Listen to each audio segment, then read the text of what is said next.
Assalamualaikum warahmatullahi wabarakatuh. Perkenalkan, nama saya Rizky Abdul Hakim dengan NIM 2602101054550. Di sini saya akan melakukan kampanye praktik baik sebagai tugas ujian akhir semester mata kuliah Perspektif Sosiokultural dalam Pendidikan. Kampanye praktik baik yang saya lakukan di sini yaitu dengan menerapkan scaffolding pada ZPD, Zone of Proximal Development, mata pelajaran Ilmu Pengetahuan Alam dan Sosial kelas 5 di SD Patrang 02. Selanjutnya terkait dengan intervensi penerapan scaffolding pada Zone of Proximal Development atau ZPD. Menurut Diana dalam Mamin 2008, metode scaffolding merupakan praktik yang berdasarkan pada konsep Vygotsky tentang Zone of Proximal Development.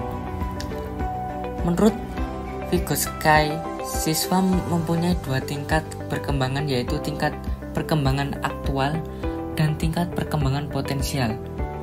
Tingkat perkembangan didefinisikan sebagai pengfungsian intelektual individu dan kemampuan untuk belajar sesuai yang khusus atas kemampuannya sendiri.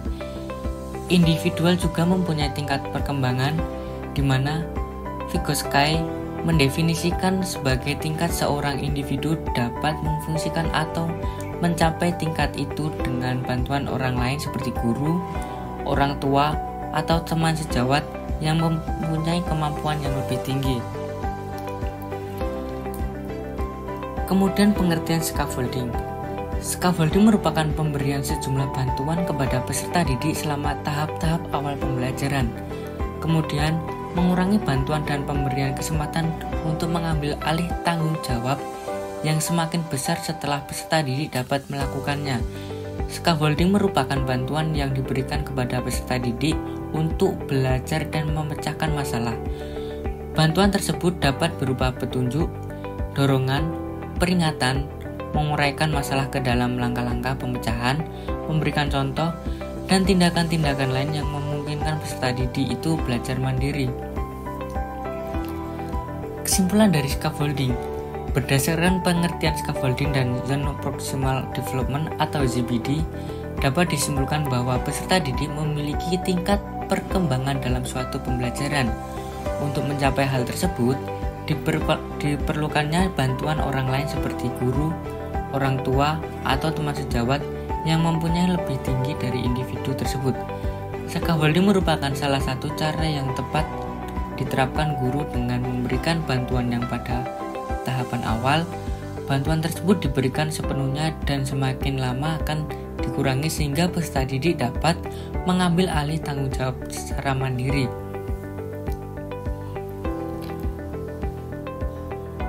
Di sini terdapat 5 langkah penerapan scaffolding yang dapat dilakukan oleh guru. Yang pertama, penerapan scaffolding yang dilakukan guru yaitu dengan menentukan fokus belajar peserta didik. Nah, pada tahap ini guru menetapkan tujuan pembelajaran yang akan dicapai peserta didik. Pada bab 7, seperti apakah budaya daerahku pada topik A, dengan tujuan pembelajaran tersebut yaitu 1. Peserta didik dapat mengidentifikasikan warisan budaya yang ada di daerahnya. Yang kedua, peserta didik mengetahui sejarah warisan budaya yang ada di daerahnya. Yang ketiga, peserta didik dapat memahami akulturasi melalui sejarah warisan budaya yang ada di daerahnya.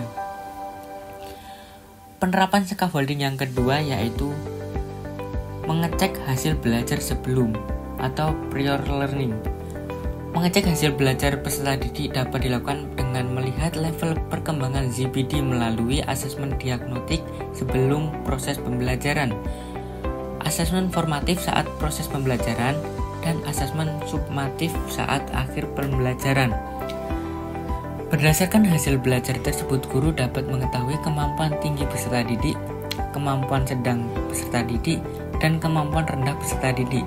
Sehingga guru dapat mengelompokkan peserta didik dengan menggabungkan ketiga kemampuan tersebut dengan harapan saat peserta didik dalam proses pembelajaran kemampuan tinggi dapat membantu peserta didik yang memiliki kemampuan rendah.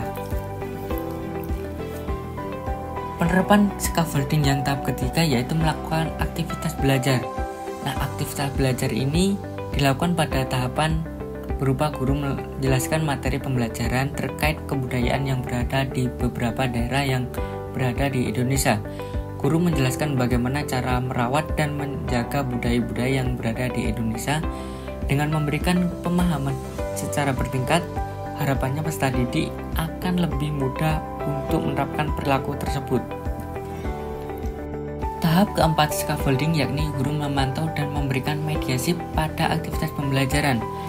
Pemantauan dan mediasi dilakukan dengan mendorong peserta didik untuk berdiskusi dengan kelompoknya untuk menentukan jawaban soal yang diberikan kepada setiap kelompok. Tahapan kelima scaffolding yaitu mengoreksi dan mengevaluasi. Kegiatan mengoreksi di sini dilakukan guru dengan menunjukkan foto atau video kebudayaan yang berada di Indonesia, dan guru menunjukkan cara untuk menjaga dan melestarikan kebudayaan yang berada di Indonesia. Hasil yang dicapai, yang pertama peserta didik terlibat aktif dalam pembelajaran. Yang kedua, menciptakan lingkungan belajar yang suportif dan menerima peserta didik. Yang ketiga, peserta didik dapat mengetahui kebudayaan yang berada di Indonesia. Yang keempat, peserta didik tahu cara untuk menjaga dan melestarikan budaya yang berada di Indonesia. Yang kelima, peserta didik berani dalam mengeluarkan pendapatnya. Pembelajaran dan replikasi. Scaffolding ini dapat mengurangi kesulitan peserta didik dalam memahami pembelajaran. Melalui penerapan scaffolding, peserta didik dapat mengembangkan kemampuan yang dimilikinya sehingga tujuan pembelajaran dapat dicapai. Penerapan scaffolding dalam Zone Proximal Development atau ZBD dapat menjadi sebuah pendekatan pembelajaran yang dapat dilakukan guru sebagai wujud pelaksanaan pembelajaran yang berpusat pada peserta didik. Sekian kampanye praktik baik dari saya. Wassalamualaikum warahmatullahi wabarakatuh.